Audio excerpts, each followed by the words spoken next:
गुसल खाने की रूह, एक अधूरी कहानी।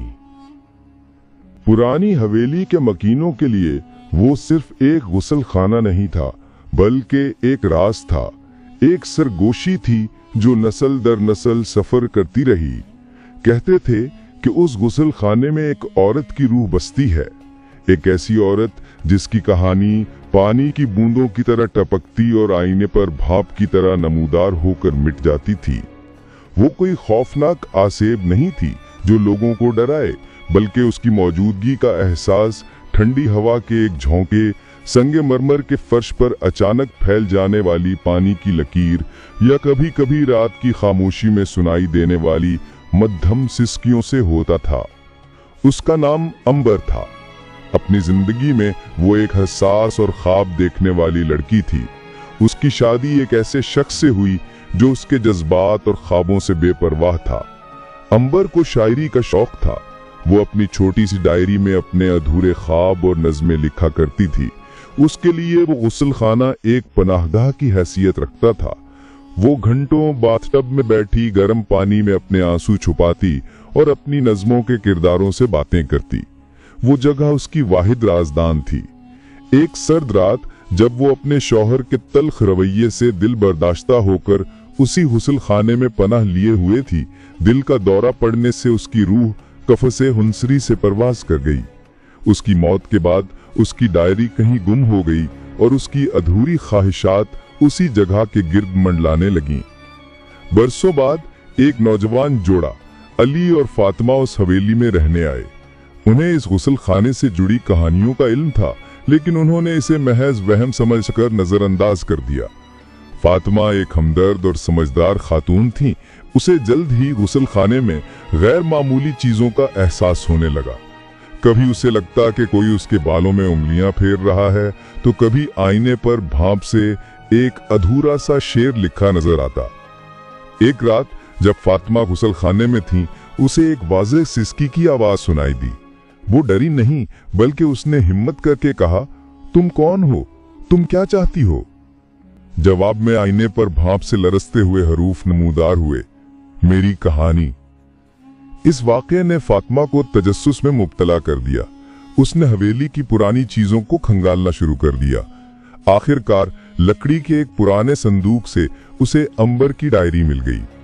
उस डायरी में नज़में थीं, अधूरे ख्वाब थे और एक औरत की तन्हाई का कर्ब था। आखिरी सफ़े पर एक नामुकम्मल नज़्म थी जिसका उन्वान था, मेरी कहानी। फातिमा ने उस रात गुस्ल खाने में बैठकर वो नज़्म बुलंद आवाज में पढ़ी और फिर अपनी तरफ से चंद सतरें जोड़कर उसे मुकम्मल कर दिया।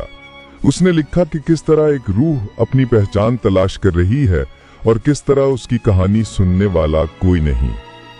जैसे ही फातिमा ने नज़्म मुकम्मल की, गुस्ल खाने का माहौल बदल गया। हवा में फैली ठंडक की जगह एक मानूस और पुरसुकून एहसास ने ले ली। आईने पर आखिरी बार भाप नमूदार हुई, जिस पर लिखा था, शुक्रिया। उस दिन के बाद उस गुस्ल खाने में कभी अंबर की मौजूदगी का एहसास नहीं हुआ। उसकी भटकती हुई रूह को सुकून मिल गया था, क्योंकि एक दूसरी औरत ने न सिर्फ उसकी कहानी सुनी, बल्कि उसे मुकम्मल भी कर दिया। हवेली का वो गुस्ल खाना अब सिर्फ एक गुस्ल खाना था, लेकिन फातिमा के लिए वो हमेशा एक ऐसी जगह रहा जहां दो औरतों की रूहों ने एक दूसरे को समझा। कहानी नंबर 2, 200 साल पुरानी खौफनाक हवेली का राज। असलम को जब खबर मिली कि उसे एक दूर दराज गांव में अपने एक मरहूम रिश्तेदार की वसी और अलीज हवेली विरसे में मिली है, तो उसे अपने किस्मत पर यकीन न आया। ये हवेली, जो कभी अपने वक्त की शानो शौकत का नमूना रही होगी, अब एक भूली बसरी दास्तान की तरह वीरान खड़ी थी। गांव वालों और दूर के रिश्तेदारों ने उसे इस मनहूस हवेली से दूर रहने का मशवरा दिया, लेकिन असलम, जो हमेशा से अमली सोच का मालिक था, इन बातों को वहम समझकर अपनी बीवी रजिया के साथ वहां मुंतकिल होने का फैसला कर लिया, ताकि उसे बेचने के इंतजामात कर सके। जिस दिन वो हवेली पहुंचे, सूरज गुरूब हो रहा था और इमारत के लंबे साए माहौल को मजीद पुरस्रार बना रहे थे। हवेली का जाहो जलाल अब भी कायम था, लेकिन वक्त की गर्द ने उसे एक उदास चादर में लपेट रखा था।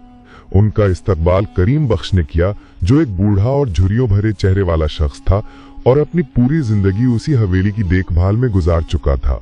उसकी आंखों में एक अजीब सी गहराई थी, जैसे वो इन दीवारों में दफन कई राजों का अमीन हो।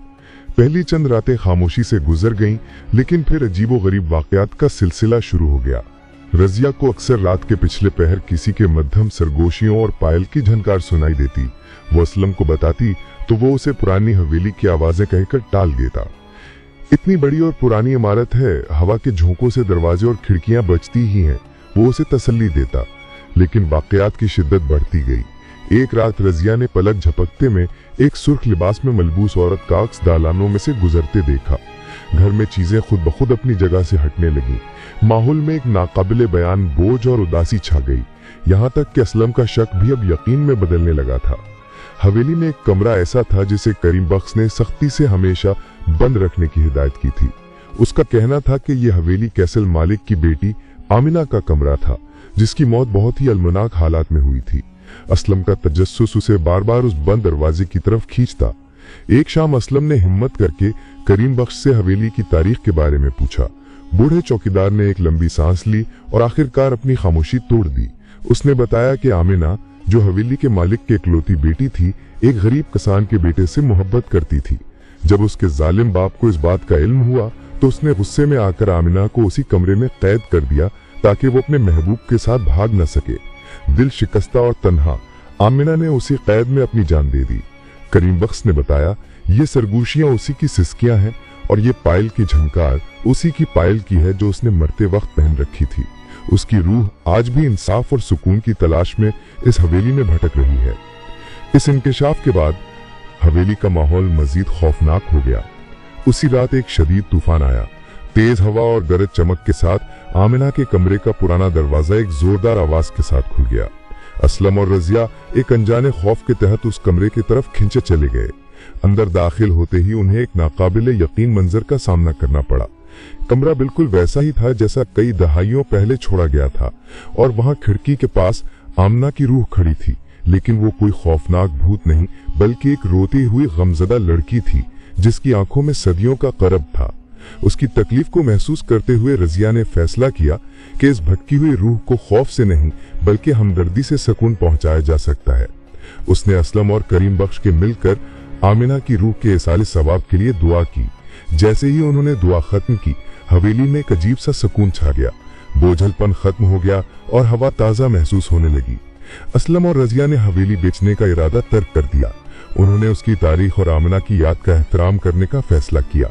उन्होंने हवेली की मरम्मत करवाई और उसे दोबारा जिंदगी बख्शी।